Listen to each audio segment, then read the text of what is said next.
single decision which Arsenal were robbed with against Brighton. So let's just get straight into it, guys. If you want to subscribe, it will be much appreciated, and hitting that like will be appreciated too. But I'm just fuming. So the first one is Hinshelwood. You guys will know 1v1 against Saka. Here is the first incident. Pulls Saka's shirt. The second incident below, elbow Saka. There's a movement, a little movement. I know it's not much, but in that second image, he does move his arm a little bit towards Saka. And I'm just going to tell you, this guy escaped the game without getting a single yellow card.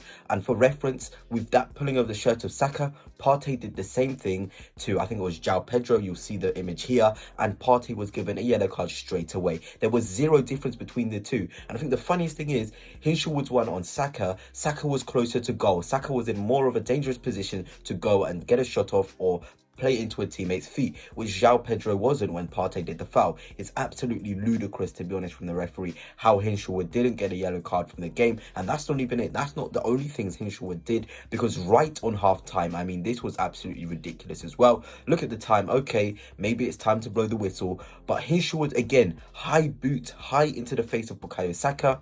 He then decides to tug Saka as well. Saka goes down, and look at what the referee does. Instantly blows the whistle. He's even looking straight at the incident and decides, nah, I'm all right, I'm tired now, let me go to half time, without a single booking towards Hinshelwood. It was an absolute crime that he wasn't given a yellow card in that half. And ultimately, does he make those fouls? I don't know if he's on a yellow card from the first one, but that's an impending red card there. If he gets the yellow card on Saka for pulling his shirt, he's walking a tightrope and he makes those same sort of fouls that I've just shown you here, he's sent off. But I mean, Chris Kavanagh was on absolutely, I don't know what he was on in this game. Unfortunately, it was a shame. Let's move on to the next one. I know this one is maybe petty, but we're going to follow the sort of pettiness of the referee, because here, Yakuba Minta, high challenge on Martin Odegaard. Okay, I get it, he got the ball, but it's the follow through. In football these days, referees can give you yellow cards for follow throughs. I've seen it with Arsenal players where I've been like, Havertz has got the ball, but ultimately, apparently he followed through a bit too much, and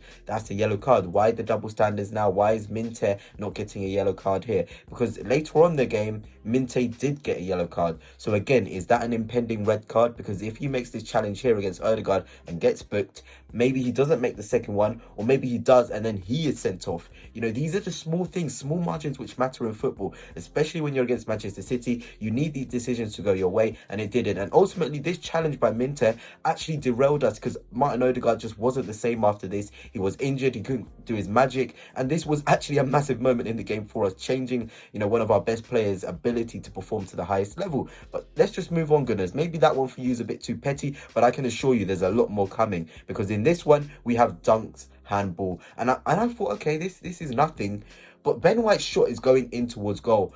Dunk has the, you know, he's a professional footballer. He knows how to defend. He can move his arm out of the way. I know it can be harsh, but he can move it out of the way. It was enough of a reaction time for Dunk. But it, of course, you know, that doesn't matter. That doesn't matter, because although he does a movement towards it, although the ball's momentum does take it back, showing that he could have moved his arm out the way, the referee, of course, decides no penalty. And if the referee did decide, I want to give that a penalty, then, you know, the VAR wouldn't get involved. I don't think VAR would have got involved at all. It was one of those ones. Even the commentators were like, oh, that's a 50-50. If the referee gives that, well, anyway, the stream I was watching, they were like, if the referee gives that, then I don't think VAR will overturn it. But, you know, maybe again, that's a bit too petty for you. But I assure you there is more coming your way, because it is Veltman. Veltman, the culprit that ultimately got Declan Rice sent off. Here you'll see in the eighth minute here, two incidents. He kicks out on Trossard and kicks out on Havertz. No booking whatsoever. Veltman is another player who escaped the whole game without getting a single booking.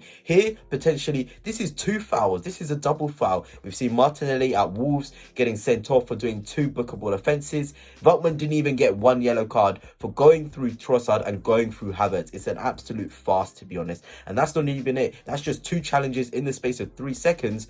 But again, Veltman in the 31st minute here with Leandro Trossard just gets him, chucks him to the ground. Nothing by the referee. Absolutely nothing. No yellow card, no talking to. Veltman just walks away like nothing has happened. There is 3 challenges in the first half there. 3 challenges. And I remind you, this is the same guy that kicks it into Declan Rice or smashes the ball and gets Declan Rice sent off ultimately. So Veltman shouldn't even be in the second half if we're going to be as harsh and as honest as possible. If we want to have consistency, Veltman shouldn't even have been playing in the second half. But let's just move on again. Joao Pedro, another player, the guy that scored the goal. Look at what he does here to Martin Odegaard. Kicks into the back of Odegaard in the 24th minute.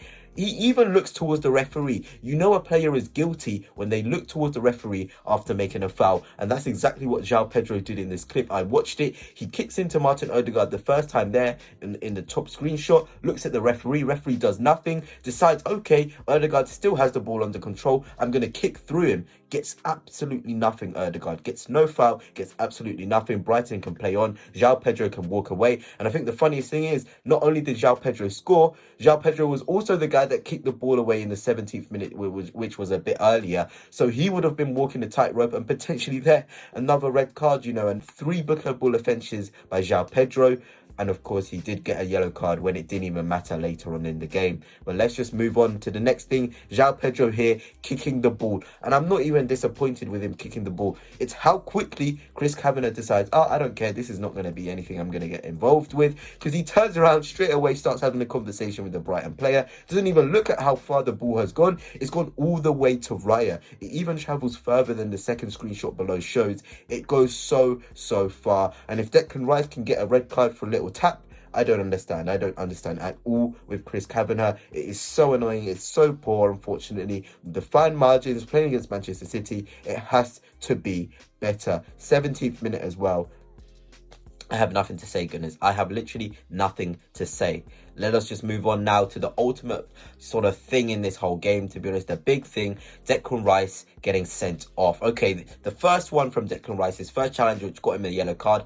I accept that. I accept that's a yellow card for Declan Rice. He went in late and it was with quite a bit of a force, to be honest. But this one, it is harsh. It is harsh, and the referee just decided to be petty here. Other referees would let the game flow, especially if you've made those decisions I've shown you in the first half. You better be keeping your consistency and sort of not giving anything, because you cannot just decide, all right, I'm bored of this guy, I'm going to send him off. And Veltman actually is very lucky, because if you look in the top screenshot, I know it's very hard to see, but he sees Declan Rice's foot. He's not looking at the ball in this time. He's actually looking at Declan Rice's foot, and this shows when he kicks through the back of Declan Rice to get to the ball. Essentially smart play actually from Veltman, but it's absolutely ridiculous, because that could have either way, because the crowd expected even Veltman to be the guy to get booked, but nothing, absolutely nothing. And if you just take into account all the fouls Veltman did in the first half, I do wonder if he was on a booking here, if he would have even attempted to kick the ball through here. It is absolutely ridiculous. But what can we do, gooders? We shouldn't have even been in that position to let Brighton have the opportunity to get us to 10. We should have wrapped the game up in the first half. But I am disappointed. Let me know your thoughts on those decisions, because I still think it was very dodgy refereeing.